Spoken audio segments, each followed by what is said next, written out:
Koe matakoví koho palopalema angamaheni ia i he fānau. Koe fānau oku nau puke i he matakoví oku kula, veveli mo fonufonu vai honau matá. E toe lava foki ke veveli mo piki honau matá. Oku whakatupunga ai matakoví e hamahaki koha allergy, whaahinga mea oku kovi ki he sino. E lava ke hoko ai ngahi whakailonga i hangahi aho o au ki hangahi wike. Oku whaingofua ke pipihi ai matakoví. Whakaao ngai ai huhua tā mate si e mu ki he fonufonu, pe whakaai ai hono toutou fonufonu ai ongo nima aki ai koa moe vai. Tauhi ho tamā i api kai oua ke sai. Oku iai ai ngahi mea te ke ala whai ke tokoni ko tamā i api. Whai ngai ke oua e mili e ho tamā honongo fo i matā.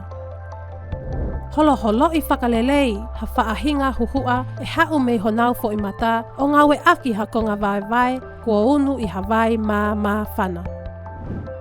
Li ai me i wawae, whakaao ngai ha me i wawae fo ou ki he fo i mata e taha.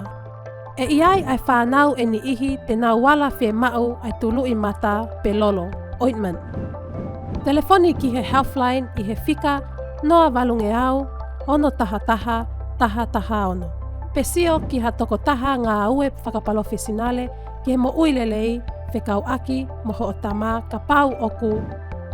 Lahi ai whepulopulasi takatakai i hono fo i matā.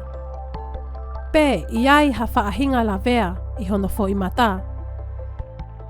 Pe mamahi ia hono fo i matā. Pe ne nefu ene sio. Pe mofi. Pe popongi ia i he māmā. Pe ko hangahi whakailonga o kuke hohaa ki ai. Sio i he wawetaha ki a toko taha ngā ue palofesinale ki he mo uilelei. Ka pau ko ho tamā o ku puke i he matakoví o ku si hifo i he wike e ono hono tau motua.